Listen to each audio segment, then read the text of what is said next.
Hello and welcome back to the cockpit of the A-18 Hornet. If you have been following this series, or if you were following the series back when I was actually making DCS content, you know that I was working on a flight school, a very detailed flight school for the Hornet for those of you who need training in how to get from zero to everything. I haven't touched it in months because I finished making all of the missions, and then I got to the point where I had to sit down and do the grindy process of doing quality control to make sure that everything was exactly the way that it was supposed to be. And I was kind of burned out by the time I got to that and just set it down and never came back to it. At the same time, though, it's been many hours of work, and I don't really want to let it go. And, it could be a potential source of income if I can get it finished and up for sale. So, in order to kind of try to motivate myself to actually sit down and do this, I'm going to record my QC sessions. May not be the most interesting thing in the world for those of you who are just here to watch aircraft shoot things down, but for anybody else who just really likes DCS and is interested in mission work and all that kind of stuff, maybe this will be something that you can get into. I don't know how much I'm going to show of the behind-the-scenes stuff, just because there's a lot of loading and all of that stuff that has to happen. And I don't necessarily want to fix everything. I mostly just want to go through and play through the missions and make notes of the things that are wrong so that I can go back later and fix them. So we're going to go through each mission one at a time. There's 30-plus missions, I believe, in this entire setup, because I have it broken up into 4 blocks of training. Yeah, 4 blocks of training. So let's go ahead and hop into this. This initial mission starts out, we're going to learn how to do cold start and shutdown. Welcome to flight training. The Stennis has graciously loaned us a Hornet for your training. They dropped it off here at Cavaletti last night. The area of operations for the course is located near Vaziani, though, and we'll need to reposition the aircraft there before we can begin your lessons. Unfortunately, Vaziani has been closed due to an unfortunate training accident a few hours ago. It should be cleared up by this evening, but that means we've lost a training day. In order to keep you on track as much as possible, we're going to practice the cold start and shutdown procedure for the Hornet, and after that you'll have the day to familiarize yourself with the process of using the practice syllabus located in the lessons menu. Let's get started. And the objective for this is just to follow the instructions for a modified quick start and shutdown procedure in a cold Hornet. I created all of this, so everything you see here is stuff that I created. This is not something I'm playing through. I'm doing QC for a flight school course that I have created, and I'm just trying to finish it out now. I'm trying to get the motivation back to do it. It's fully voiced with AI voicing, so here we go. Welcome to the Field Flight School for the A-18 Hornet. The goal of this course is to take you from zero experience all the way up to becoming a competent pilot in the field. Each lesson will build on what you learned in all previous lessons, so be sure to take your time and master the skills showcased during each flight, as it will generally be assumed that you know how to do those things on your own once a topic has been covered. Before we can do any of that, however, we need to get this Hornet relocated to Vaziani, which is located near the ground attack training area we've set up for the course. The aircraft is on loan from the Stennis, and they dropped it off here last night, so it's up to us to get it there. Unfortunately, Vaziani has been closed to traffic for non-essential personnel until this evening. It would be a shame to waste a training day completely, so let's go over the cold start and shutdown procedures for the Hornet, then you can practice on your own to get familiar with the procedure so we can get a quick start tonight. You should have gone through the official cold start procedure during your basic flight training, but that process is a bit long-winded for my taste. I'm going to show you a down and dirty quick start procedure to get us into the air as quickly as possible. To get started, look down at the panel to your right, check that both the generator switches are on, then switch the battery to on by right-clicking it once. Okay. So I'm just going to go through the process, and one of the big things I'm looking for is reading the text as he's talking, because the process I used, I had to type stuff into a different document, then copy paste it in here, and sometimes I would make changes in the original document to re-record the voice, and then I'd forget to change it here. So if you're following along, please leave comments if you notice little things that I didn't catch. If I don't say it, it means I didn't catch it. I'll try to say something as I make a note so that you guys know that I caught it. So let's turn the battery on. It's going to get pretty loud once we start turning things on, so let's go ahead and close the canopy. On the right side of the cockpit, hold down the canopy switch with the left mouse button until the canopy stops moving, or just press the keybind, Ctrl+C, and it will close automatically. The mission editing software does have triggers that you can put in that will highlight switches and also react when you do things to switches. So I could click this. I'm just going to use the keybind so that it'll automatically close. Once the canopy is fully seated, look to the left-hand panel by your leg and look for the APU switch near the throttle. The auxiliary power unit is a small onboard generator that helps spool up the engines to get them running. Go ahead and switch that on now with a right click, and the APU will begin starting up. We can't really do anything with the engines until the APU is fully powered on and the light next to the switch is green, so we'll take care of a few other things while that spools up. We're going to need oxygen up there in the clouds, so look back to the aft end of the left panel and switch on the O-bogs with a right click. So this quick start procedure that I have allows you to go through this process. Generally, if you're actually just going through the process in real time and not waiting on this guy to talk, you'll have gotten the O-bogs on in the next, and this entire panel down here done before, and you'll be sitting here waiting for this light to turn on. But because it takes them a little bit to talk, the light turns on while you're in the middle of it. The purpose of this lesson is to teach you the order of the quick start, and then you continually practice it as you go through the course. Moving up to the front of the left panel, verify that the anti-skid switch is set to on, and the carrier bypass switch is set to field. If the carrier bypass switch won't stay on field, ignore it for now. Just to the right of that, set the flap switch to half with a right click. I've never figured out why this won't stay on field. The hook's not down, right? So I'm sure there's a setting somewhere that I don't know about that will allow you to set this to field, but I don't know what it is. Moving aft down the panel, set the lights master and position lights knobs to 100% by holding down the left mouse button over them and dragging the mouse straight up until the knob stops moving. For this flight we won't really need lighting, but it's a good idea to be in the habit of checking them and adjusting them appropriately for mission conditions. The APU should be ready to go about now, so verify that the light next to the switch is green and then toggle the nearby engine crank switch to right by right-clicking it.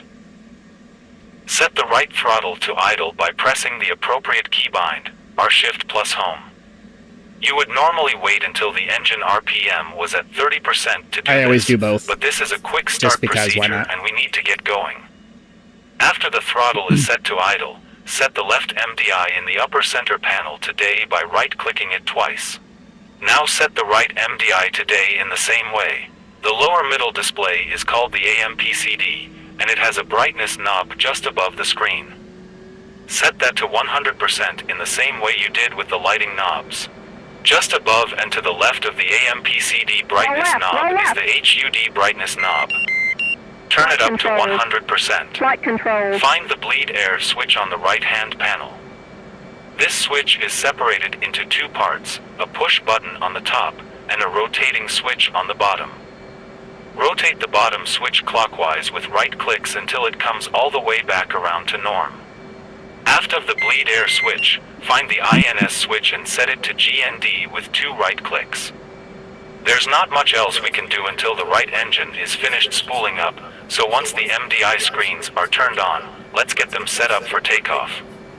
On the left MFD, press the menu button until the text above it reads SUPT.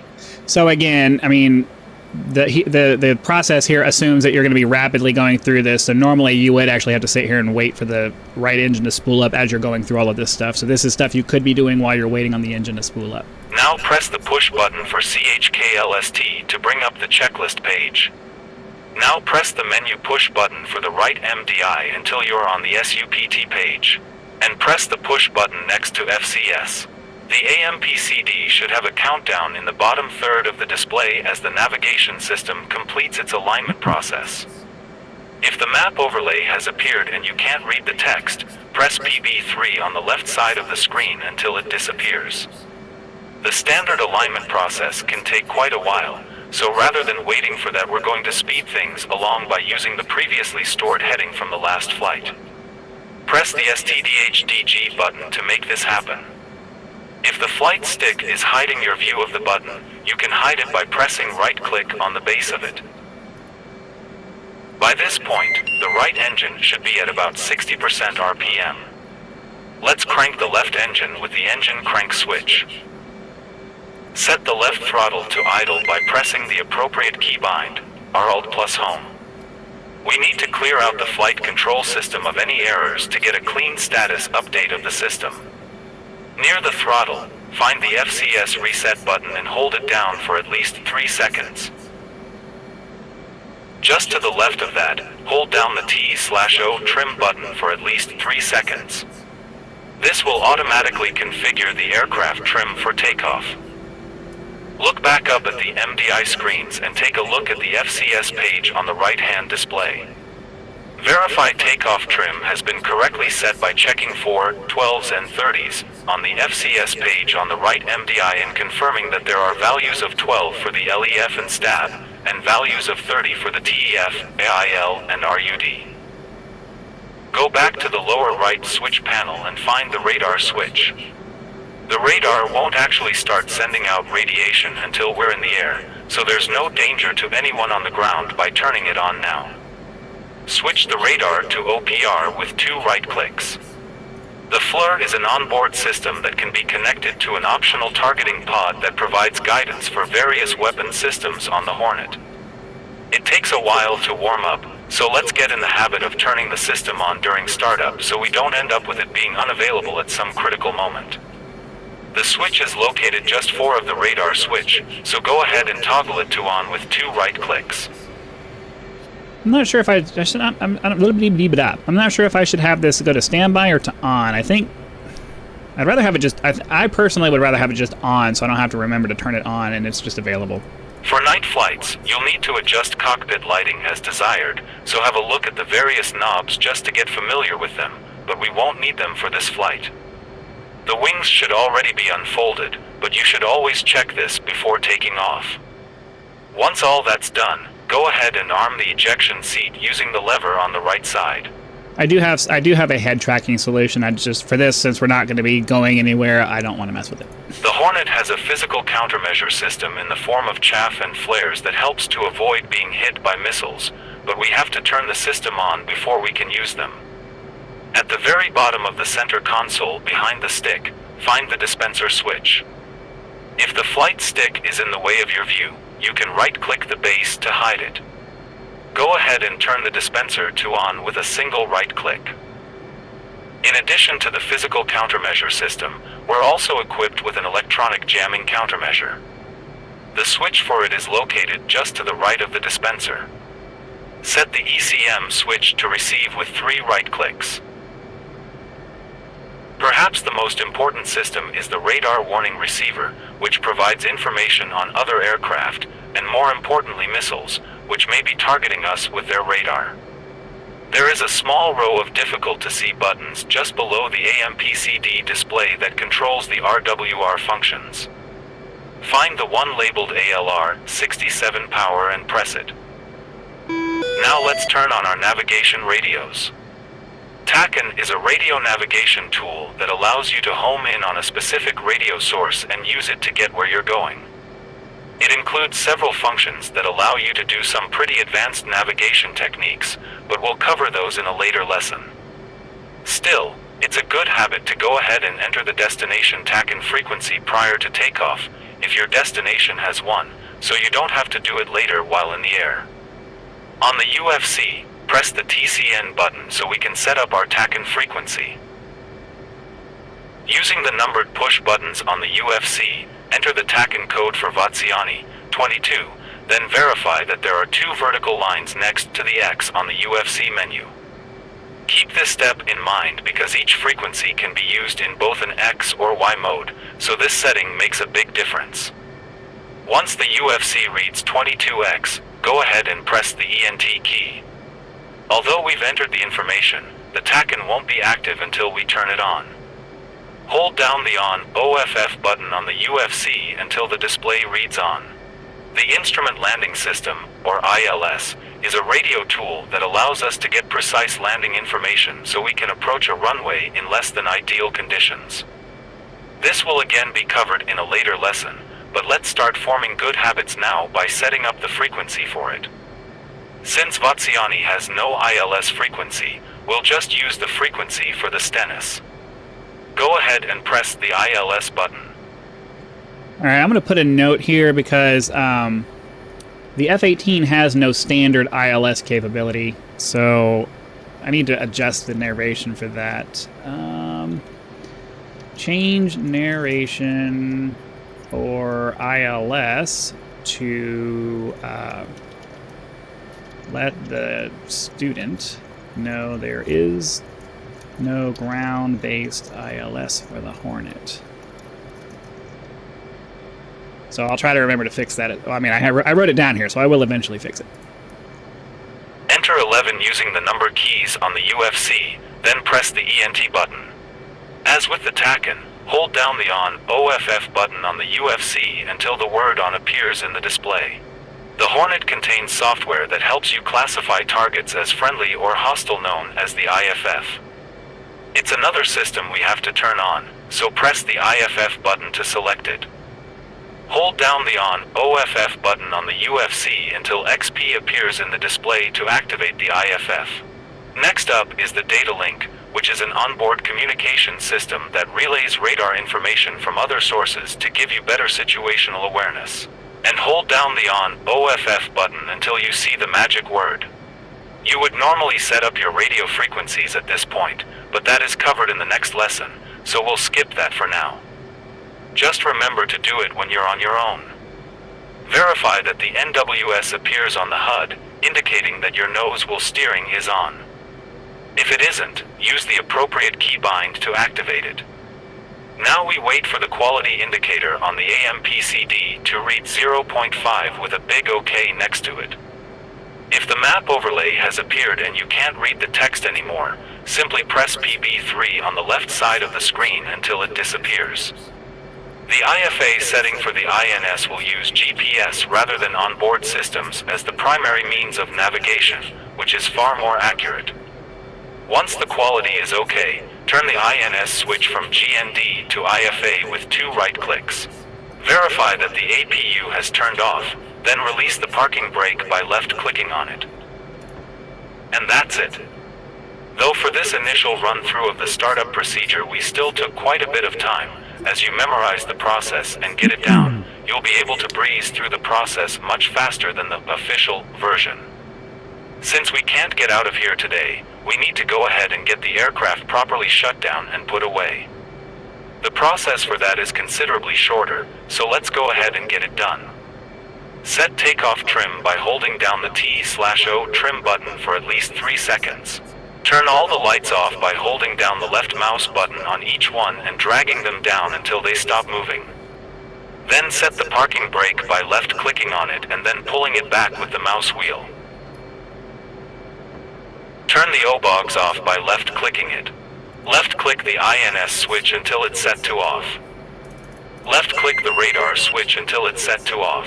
Turn the radios off by holding down the left mouse button on each one and pulling it down until the display below it turns off.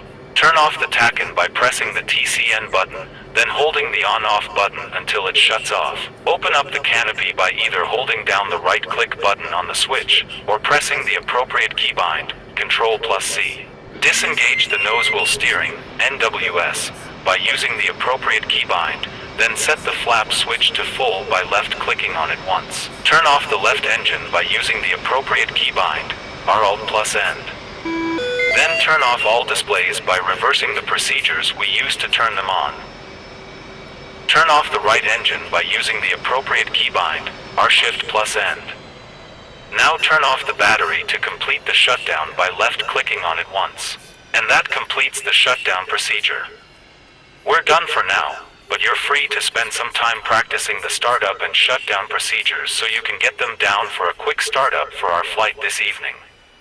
You can also access the practice session for this from the lessons menu.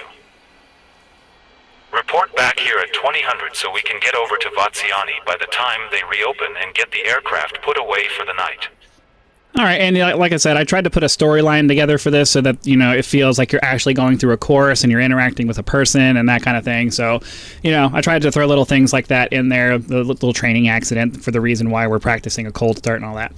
So there is a little secondary practice thing that we can do. So I'm going to hop out of here and into that. We'll run through that real quick so we can make sure that that's working all properly and you guys can see that. So I'll be right back in just a second. All right, so if you recall in the narration towards the beginning of the initial lesson, it did say something about being able to have the rest of the day to practice. This is a little practice session. Basically, you're going to just practice going through the cold start and shutdown procedure. It's a non-narrated version, but it still has all of the highlights to help you go through the practice. So let's go ahead and go through that really quick. It will take you through the sequence completely, so we'll go through this as quickly as we can. So battery on, canopy open. Let's see. Generator on, O-bogs on. Check these. Flaps to half. Knobs. Waiting for the engine. So you see what I said about when you go through it quickly, you will be waiting on the engine crank or the APU light. Now we can engine crank. I'm going to go ahead and get both of my throttles up there so I don't forget. We get our lights our displays turned on. Go down here, do our cycling, get it on the ground, and now we're waiting on the displays to pop up. So you see how we're going to be doing all of this stuff, and we are going to be waiting on the engine spooling up. So ideally, once you get to the point where you're able to do this relatively quickly, you will be waiting on it, as the instructor was saying before. It's just you got to wait for it. I mean, I guess I could adjust this to where it doesn't really matter. Once the right engine's up, you can do everything else. Roll left.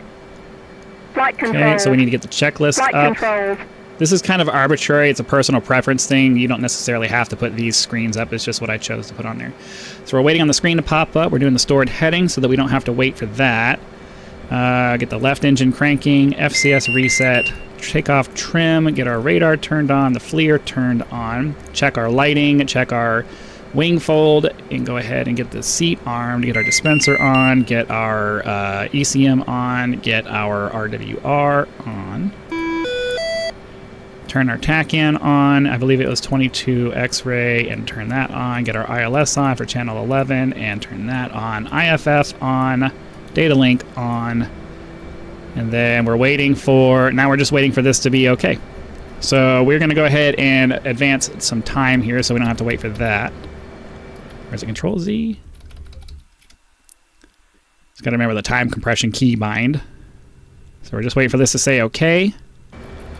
Basically, once it turns into map mode, it's there.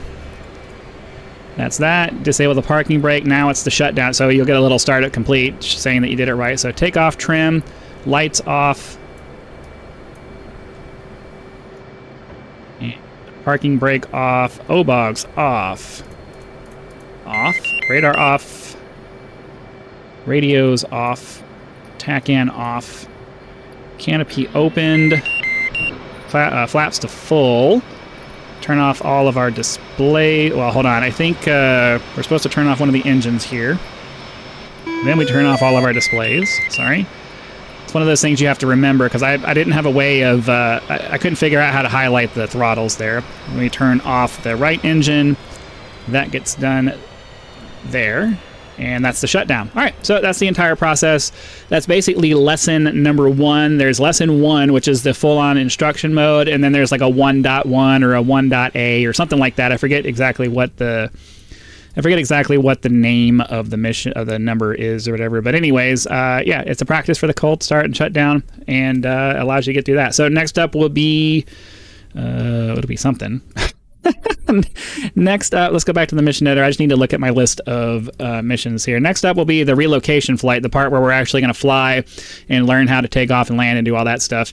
I've done videos on all of this stuff before, but I'm going back and now we're doing quality control, and I'm just going to record it so that it kind of motivates me to actually do the quality control instead of continually procrastinating and not doing it. So hopefully, leave me comments, motivational comments, if you are looking forward to this becoming a thing that becomes released and available. It will be for a charge. It's not going to be free. Oops, I didn't mean to do that. Because it took a lot of work to get this done. But anyways, hopefully you got something out of that. Be sure to click that like button if you did so that the YouTube algorithm will know and send the video out to as many people as possible.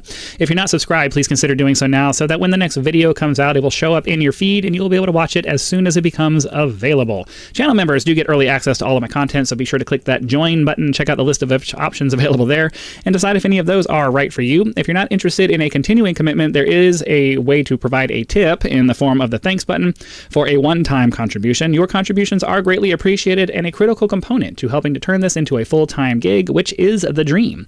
So again, thank you very much for your time. Hope you guys had lots of fun. Be sure to come back for the next one, and I'll see you then.